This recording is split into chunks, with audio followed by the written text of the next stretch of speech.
We are back on Morning Line. Our guest with us is Davidson County Sheriff Daron Hall. Always good to have him on. Comes on every month. And, you know, at this time of year, if you had opposition, if you coming on, in the interest of fairness, we would have to have your opponent on. Because we're careful this time of year with our officials who come on. But you have no opposition, so it's not an issue. But we'd have you on anyway, and we would invite the opponent as well.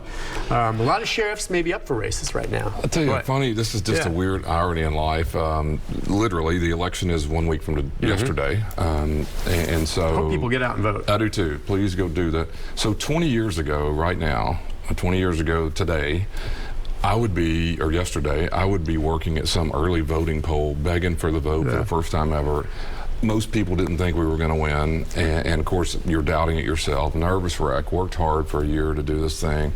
Was running against a guy, Leo Waters, who had been elected multiple times. A very nice guy. People liked him. Very popular figure, and so. And I was the youngest person to ever run, so people were just like, and I think I believed them that we probably. But you were chief deputy. I was a chief deputy, and I had that. But so anyway, life went on. We won, luckily, moved on, and I haven't seen Leo Waters in 15 years. He lives in Florida now. Yeah, Key West. Yeah. And didn't know. Yesterday, I was at Arnold's. I was walking to Arnold's, getting my food, and Leo steps up. How are you doing? And how about that? We had the afternoon, brought him to the office, took pictures, sent them all out. 20 years ago to the day. That's awesome. How's he doing? Great. I always liked Leo. He was city council, right? And I forgot that he had run for sheriff. Yes. I had completely forgotten that. But yeah, Leo's a good guy. So he likes it down in Florida. He's and Bob Eady. I don't know if you know, Bob was the deputy director of health here for years. Great guy. He worked for Stephanie Bailey, Dr. Bailey at the health department. I remember her. Bob was a great guy. He moved at Key West too, and so they're good friends, and they're down there. And we spent the afternoon and toured the new buildings and the museum and had a really good day. And we laughed and made, kind of cut up about 20 years ago and all the things that were different and how life changed. But it was great to see him. It was, the politics of any race is just, it's emotional. I'll tell you a funny story I shouldn't even admit.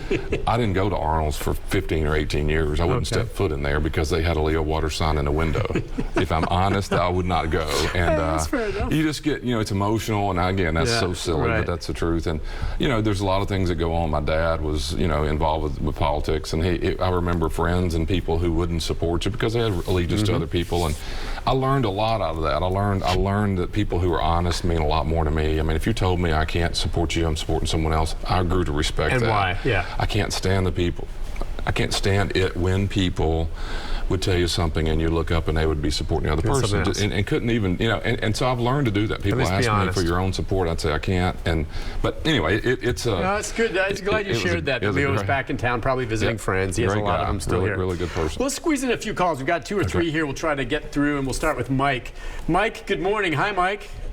Good morning, Nick. Good morning, Sheriff. How are y'all today? Good morning, Mike. Good.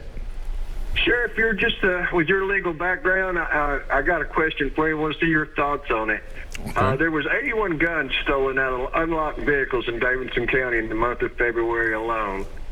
I know there's laws on the books that says if you're with someone and they commit a felony and you're there, you can be charged with that felony as well. What I'm asking is, why isn't there not a law in the books that says that if a person has gotten a gun by somebody acting so irresponsibly without weapon, by leaving it unsecured, that owner should not be charged for whatever crime that gun is used in the commission of? Wow. I have a lot of friends who think that should be a law. How do you feel about that? I completely 100% agree with you. And by the way, I don't have the exact direction, but there's an effort to do exactly that, and I cannot remember where it is. The logic is that if you took a gun out of my car and you used that gun, that I could be held not maybe to the same level of your robbery or what crime you may commit, but if they can prove that and also a lot of times these aren't reported and there's other problems. But there is an effort to do that, and the effort is to hold the gun owner more responsible for. It's different if they broke into your trunk, which never happens, and break it out of some locked environment. That's not what's going on. They're breaking into the window because they see a gun in the floorboard, or they see it in your glove box, or know that it's in your glove box. So That is exactly what should happen. You're referring to a law called triggerman only. The triggerman only law was about years ago. You could only be held in a murder case if I were the shooter. If Nick is now driving me to the place, that knowing I'm going to rob a place and I shoot someone, he can be held equally responsible for the death of the person.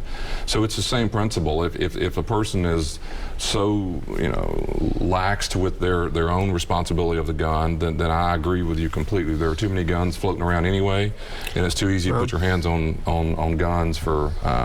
And Chief Drake and I have talked about this multiple times, and it's extremely frustrating for law enforcement because guns are tough to deal with. They're very tough if it's easy to steal out of virtually every vehicle in this town, and if you're not going to be responsible enough to lock it up, I don't think you need to be carrying a gun anyway. I agree with the premise of that, and for a long time I kind of had the same reaction as him, but here's the part of it that somehow just doesn't sit right with me about passing a law, and I agree, people need to be more responsible. But again, this is not like someone having a gun and laying it on the street, outside a yard, on the driveway, in front of where some kids are playing. These are people who, irresponsibly so, happen to leave a gun in a car that's theirs, closed. They have a reasonable expectation that they're not going to become victim of a crime. And all of a sudden now, they leave it out, which is irresponsible, and that's where I have my issue here. And someone breaks into their car, okay? Maybe it's locked, but it's right there on the seat where someone sees it. They break into the car and take their gun. And not only are they out the gun, which is because of their stupidity, but now we're also going to charge you with the crime for having left it on the seat in your vehicle that's locked, where you should have a reasonable expectation of privacy and not becoming a victim. And that's where I'm like, geez, I want to somehow hold them responsible, but at the same time, come on, there's other things we might leave unattended in the car, like maybe a bottle of pills that you're taking for a bad back in your front seat. You're going to be charged for that if someone breaks in and takes it, gets stoned on it, and crashes the car. I mean, you see what I'm saying? I mean, these people are victims, and now you're going to charge them with a crime? Yeah, I think that needs to be handled in the courtrooms. For example, you're given that extreme of it's locked and all this. There's a lot of times when they're not locked. They're laying there. The keys are in the ignition half the time. Right, so I don't disagree with that needs to be hammered out in a place someday. For example, if you get to a courtroom and and again, I'm just making up an assumption here that you were charged with accessory, whatever that means.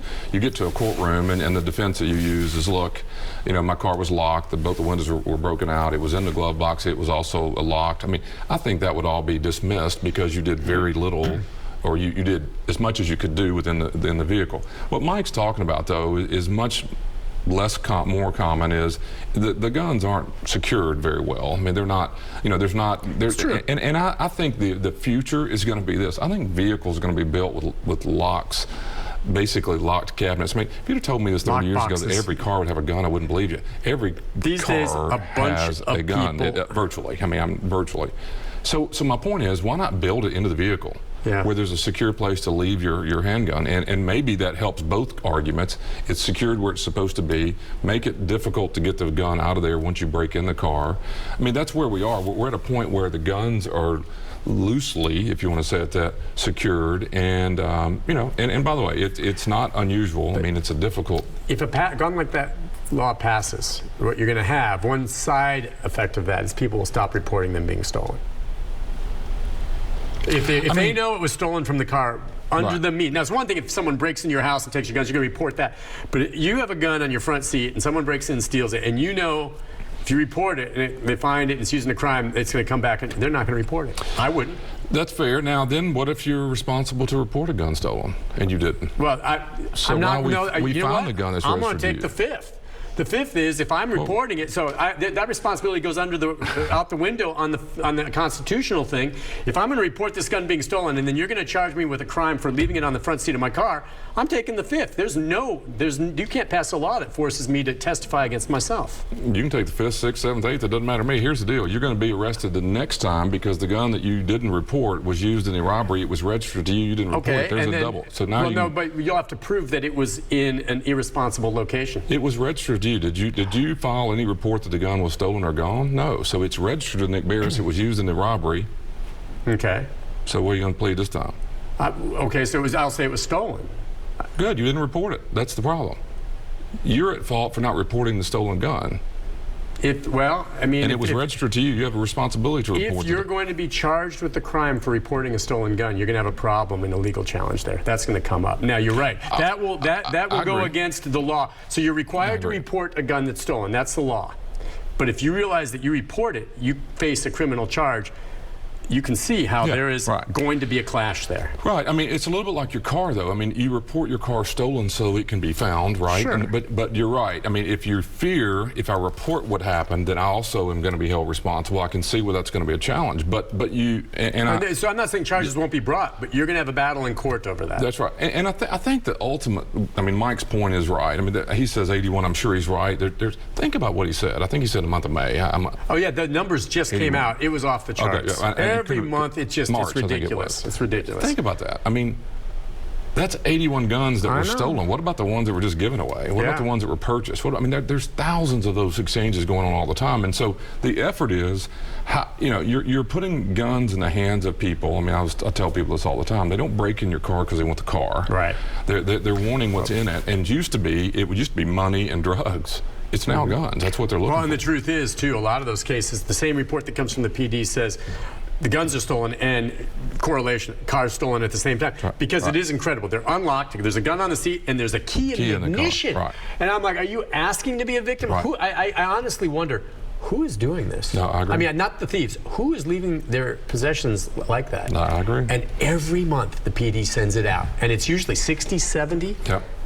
And by the way, talking about guns and cars, that's one of the cases going right now with Katie Quackenbush. The trial's going on right now, of course, 2017, and we're going to be covering it later today.